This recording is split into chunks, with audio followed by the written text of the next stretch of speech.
Hello mga boss, magandang araw po sa inyo lahat. Kumusta po kayo? Mag-hi ka naman, oh. Hi! Hi, Ma'am Lorene.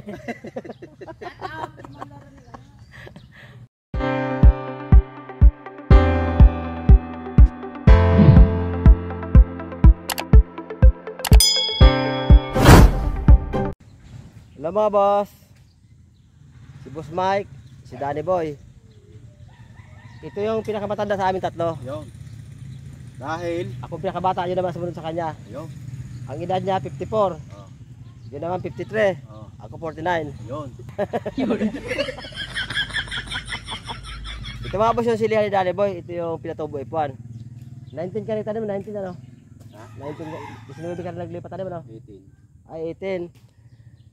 Na-transplant pa ito mga boss noong June 18 pala ito na-transplant. Nauna siya sa akin isang araw. Pero yung bini namin magkapareho lang. Isang variety, pareho pinatubo F1. Shout out pala kay Ma'am Lorene Ayun. ng Iloilo. Yan, ikaw Danny Boy. Ako din, nakakalimutan ko rin si Ma'am Lorene. Shout out mo naman. Shout out Ma'am Lorene. So nandito kami mga boss sa silihan ni Danny Boy. Nagpasyal kami dito ni Boss Mike. Ito pala mga boss ang variety ng sili ni Danny Boy. Ito yung pinatubo F1 ng Condor Seeds. So na-transplant ito noong June 18. Kaya sakto ito ngayon, 24 days na ito after transplanting. At ito nga, nag-aabono mga boss si Danny Boy. Yung laman mga boss sa sprayer niya, abono yan mga boss. Diyan niya pinadaan sa tangke sprayer para mabilis na ang pag-abono. Saka hindi na kailangan yung maraming taong upahan pa para magdilig.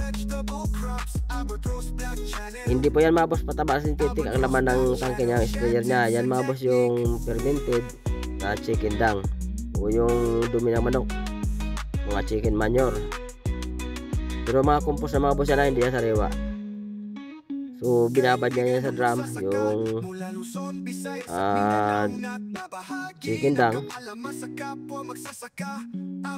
At saka yan yung nilagay niya sa tangke sprayer at dinidilig yan sa kanyang mga sili. So pataba mga boss, organic na pataba yan. Kaya yung sili niya mga boss, ang ganda ng dahon, no? Linis. Saka malapit yung dahon, no? Malinaw yung mga dahon ng sili niya, oh. So yan mga boss ang ginagamit ngayon ni Danny Boy na abono, yung fermented na chicken dung. Yung ginawa niyang pandilig dyan sa kanyang silihan, kaya maganda mga boss ang dahon, no? So ang ginamit niya dito mga boss na herbicide, yung sharpshooter herbicide. So hindi ko lang siya napunta dito na mag-spray noong nakaraang linggo. Hindi ako napunta dito kaya hindi ko siya nabidyohan. Pero hayaan nyo mga boss, at pag nag-spray ako ng herbicide sa sarili kong tanim, i-video ko para makita nyo ng actual kung paano mag-spray ng sharpshooter sa silihan. Yun mga boss, ang ganda ng sili niya, 24 days, pero tingnan nyo, ang lulusog. Sabi ni Danny, pangalawang apply niya pa na daw ito ng chicken dung. Kaya ang ganda ng sili, walang problema kahit na umulan, dahil nga organic yung abono, hindi maano yung tanim, wala delikado. Kaya ang ganda ng sili niya, ang pinatubo F1 ng Condor Seeds. Saka mahawan mga boss. Yun mga boss ang sharpshooter herbicide. Ano yan mga boss, glyphosate din po yan.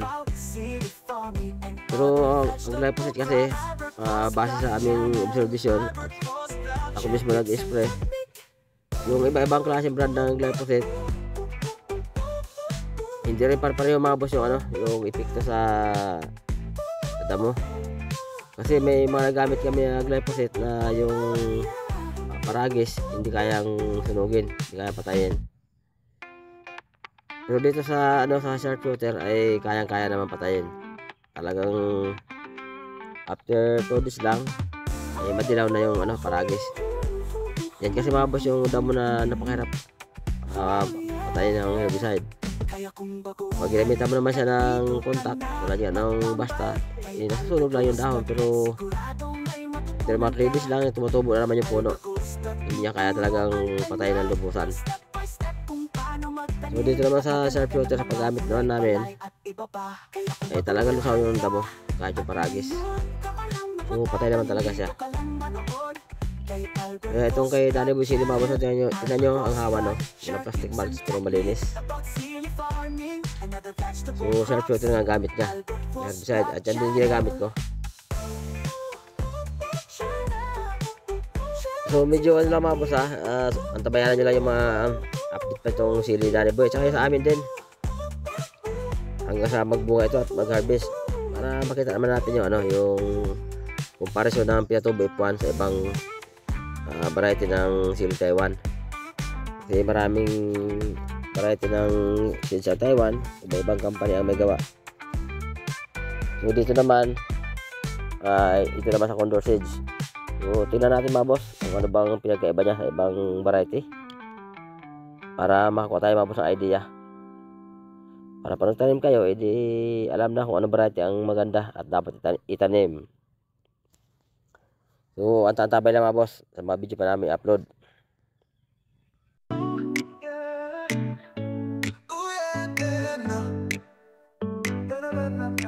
Nandito na naman ako kasama ang mga tropa Albert Ross, Black, kaibigan ng magsasaka, magbabahagi ng kaalaman at idea kung paano magtanim at mag-aalaga ng mga gulay, palay at iba pa. Albert Ross Black ang kaibigan nyo, kaya kung baguhan ka, dito ka lang magtambay at sigurado may matutunan ka. Kaya Albert Ross Black ay tuturoan ka, mga step by step na pag-aalaga ng mga gulay, palay at iba pa. Albert Ross Black, share tips and technique about sili farming, palay, and other vegetable crops. Albert Ross Black, gagabayan ka niya, kaya dito ka na matambay. Albert Ross Black Channel.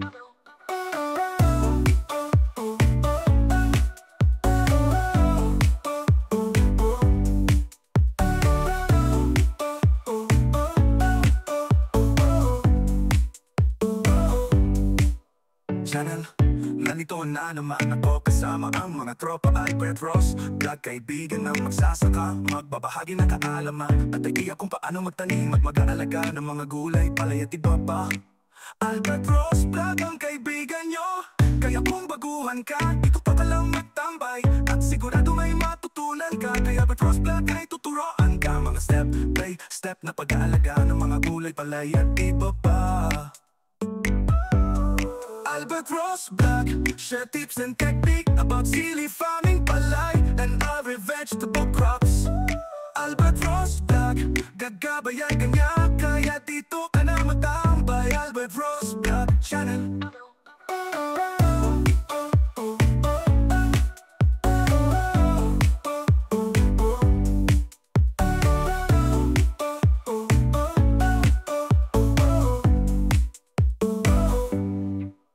Channel. Oh yeah, oh yeah. Channel. Hello. Albert Ross Black, share tips and technique about sili farming, palay, and other vegetable crops. Albert Ross Black, gagabayan ka niya, kaya dito ka na matambay. Albert Ross Black Channel.